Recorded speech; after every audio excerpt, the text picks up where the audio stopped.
Cerita dibuka dengan memperlihatkan seorang pria yang masuk ke dalam bar. Pria itu bernama Hunter. Dalam bar itu banyak preman kota dan beberapa anak muda yang sedang memakai narkoboy. Di sana ia disambut oleh seorang wanita kancrit yang menanyakan apa tujuannya datang ke sana. I'm not that one if you want to get a drink.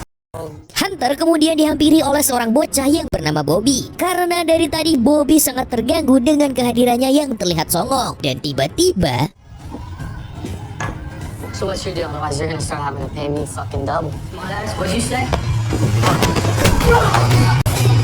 You fucking stunned? ternyata Bobby yang dia hajar adalah anak dari mafia penguasa kota. Dan benar saja, ayah Bobby yang bernama Nicholas datang karena keributan yang terjadi. Hunter yang tidak bisa berbuat apa-apa karena ia langsung ditodong pistol pun hanya bisa terdiam tanpa melawan. Put your hands on the bar. Let's go, move it! You heard him! Hey! You heard him! Tak berselang lama, Hunter tersadar dalam keadaan sudah terborgol. Ia berada di ruangan interogasi yang di sana sudah ada Inspektur Stone dan anak buahnya. Mereka adalah polisi korup yang mengikuti kemauan Nicholas sebagai mafia penguasa kota. Saat itu, Hunter tidak menjawab satu pun pertanyaan yang diberikan kepadanya. Nicholas pun memutuskan untuk segera pulang karena adiknya yang bernama Maggie sedang memanggang sebuah roti. Di luar, Nicholas ditemui Inspektur Kim yang saat itu menangani kasus Hunter. Kim adalah inspektur yang jujur dan adil saat menangani sebuah kasus. Melihat Hunter diperlakukan tidak adil oleh Inspektur Stone, ia memutuskan untuk membebaskan Hunter. Okay. So Nick, This isn't protocol. Spare me that shit. Let me see my shit. This goddamn town. I'm down. Here's what's gonna happen. Tapi bagaikan buah si malakama, Hunter yang ditolong oleh Kim malah balik menyerangnya agar bisa mendapatkan kendaraan Kim untuk dia kabur.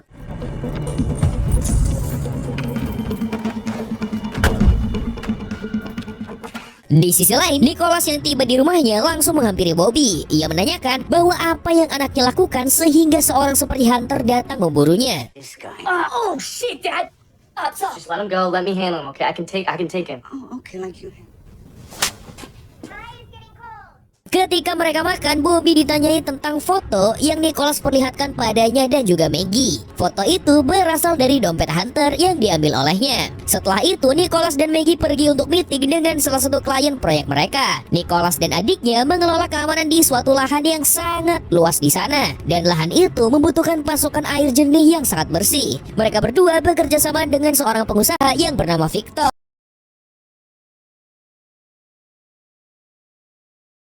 Di tempat lain, Hunter membawa mobil yang ia curi menuju ke rumah Nicholas. Ia berencana untuk membunuh semua anggota keluarganya seorang diri. Di tengah jalan, Hunter memeriksa bagasi mobil yang ia bawa. Ternyata di bagasi mobil itu tersedia banyak senjata dan peluru yang cukup untuk membunuh orang sekampung. Melihat itu, ia pun langsung tancap gas untuk menghabisi Nicholas.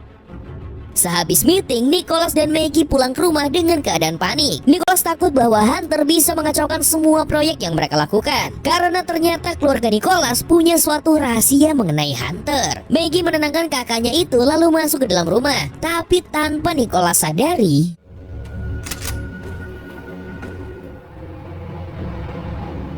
Dad, what the fuck is going on here?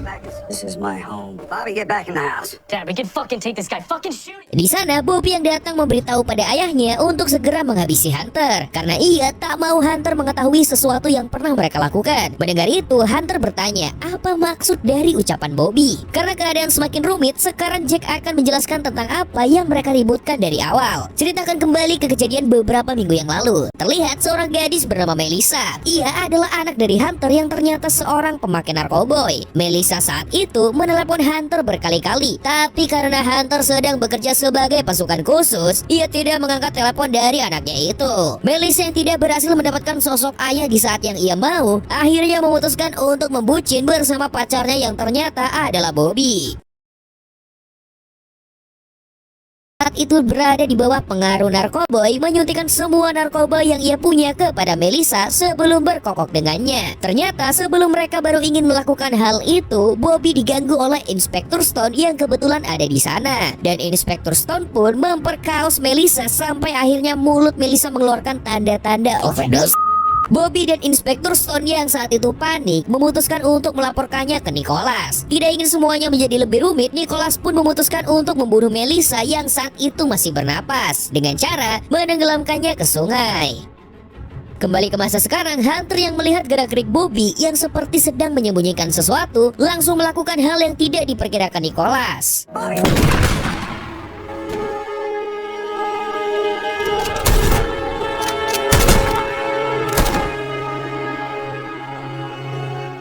Karena luka tembak yang ia terima, Hunter memutuskan untuk lari memasuki hutan di sebelah rumah Nicholas. Sedangkan Nicholas yang melihat anaknya sudah tak bernyawa bersumpah untuk menghabisi Hunter bagaimanapun caranya.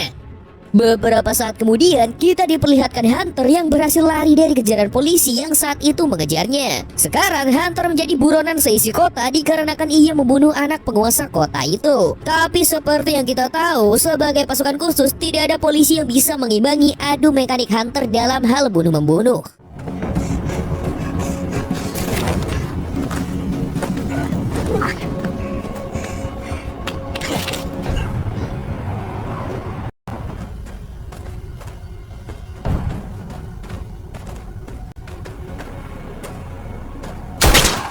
Di bagian luar hutan terlihat Inspektur Stone dan satu anak buahnya yang penakut. Mereka mendengar banyak suara tembakan. Stone memperkirakan bahwa Hunter saat itu sudah tertangkap. Mereka pun bergegas menuju suara tembakan itu. Tapi naasnya yang mereka temukan di sana adalah This is crazy. God damn it, stay here! No, good luck, man. Don't be a pussy! Get back here! Melihat itu, anak buah Stone yang penakut itu tahu bahwa mereka semua bukanlah tandingan dari Hunter yang melahap mereka layaknya es krim mixu. Ia pun memutuskan kabur meninggalkan Stone demi keselamatan dirinya sendiri. Tapi sialnya, ketika si penakut itu kabur, ia malah bertemu dengan harimau yang dari tadi memangsa teman-temannya. You work with Kim? Yes, she's leaving. To Kim. You tell her I'm out here. No one else. I won't stay here, I swear to God. Malam telah tiba. Hunter yang mencapai kill streak setelah membunuh hampir puluhan polisi korup yang mengejarnya memutuskan untuk beristirahat dan merawat lukanya di sebuah gubuk kecil. Sesampainya penakut tadi di kantor polisi, ia memberitahu pesan yang Hunter titipkan kepadanya untuk diberitahu kepada Inspektur Kim. Di sisi lain, kita diperlihatkan dengan Nicholas dan Maggie yang didatangi oleh Victor. Victor berkata bahwa keributan yang terjadi di keluarga Nicholas tidak boleh diketahui oleh investor mereka. Karena jika mereka mengetahuinya, investornya tidak akan jadi menyuntikkan dananya ke dalam proyek mereka. Nicholas yang sedang berduka tidak bisa membalas perkataan Victor. Bad friends. We always. Look at this fight, babe. Maggie yang saat itu mengetahui Nicholas sedang terpuruk mencoba menenangkannya. Keesokan harinya, sebuah helikopter datang ke rumah Nicholas. Di sini kita akan dikenalkan dengan sobat karib dari Hunter. Ia bernama Moore yang bekerja sebagai kepala pasukan khusus. MURPH datang dan dengan mudah masuk ke dalam rumah Nicholas. Di sana, Maggie yang tidak mengenalnya terheran-heran dengan kedatangan MURPH itu. There's something that you needed to really dive day today. Tujuan MURPH datang ternyata untuk membawa Hunter kembali kepada timnya. Karena ia tahu Hunter adalah salah satu aset negara yang paling berharga. Maggie yang mendengar itu hanya bisa terdiam. Ketika Nicholas datang dan bertemu dengan MURPH, Nicholas meremehkan semua cerita MURPH mengenai Hunter. Nicholas sangat yakin ia sendiri cukup untuk menangani Hunter. MURPH yang melihat kesokongannya hanya bisa tertawa. Karena ia tahu Hunter adalah orang yang bisa membunuh seluruh regu pasukan khusus seorang diri. Di tempat persembunyian Hunter, ia yang sedang beristirahat ternyata berhasil ditemukan oleh Stone dan anak buahnya. Tapi tiba-tiba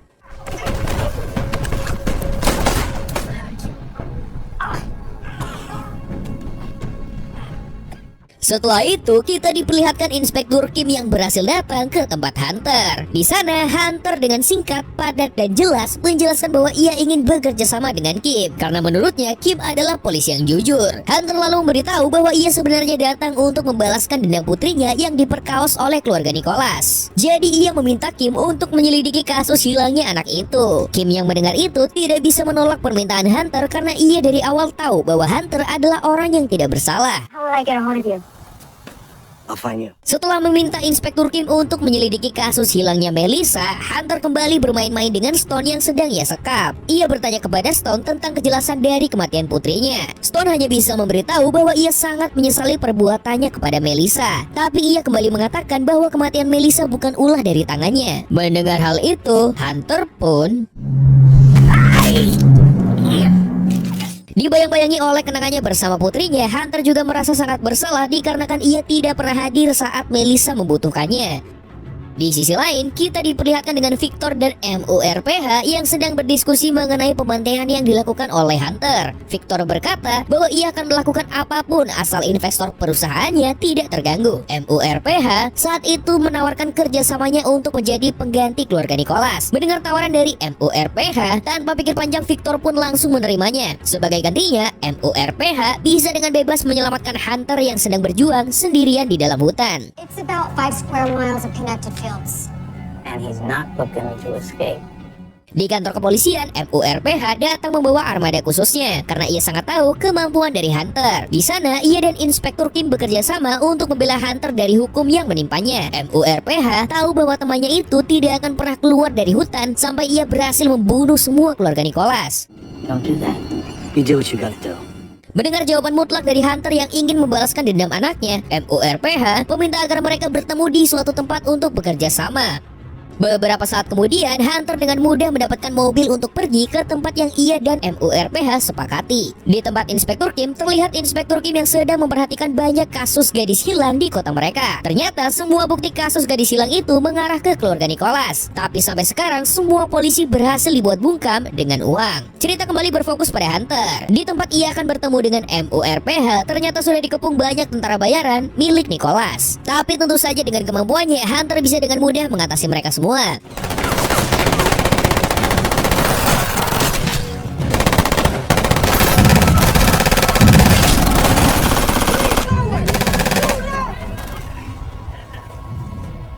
MURPH yang sedari awal sudah tahu kalau Hunter bisa dengan mudah membunuh semua tentara bayaran, meminta Inspektur Kim untuk menjemputnya agar mereka bisa membantu Hunter.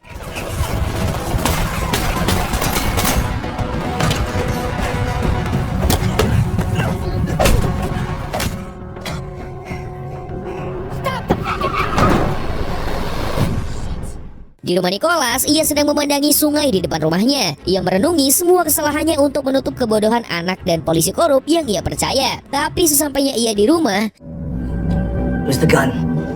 Hunter menanyakan tentang kasus kematian anaknya. Saat itu, Nicholas menceritakan bahwa Melissa mati karena overdosis, bukan karena dibunuh olehnya. Tapi Hunter mengetahui dengan persis bahwa anaknya itu adalah korban dari pembunuhan, karena ia ternyata tahu bahwa anaknya bukan pemakai narkoba yang se ekstrim itu. Karena merasa terancam dengan pistol yang ditempelkan di kepala Maggie, Nicholas akhirnya mengeluarkan kata-kata yang kita tunggu. You will never know where her body is.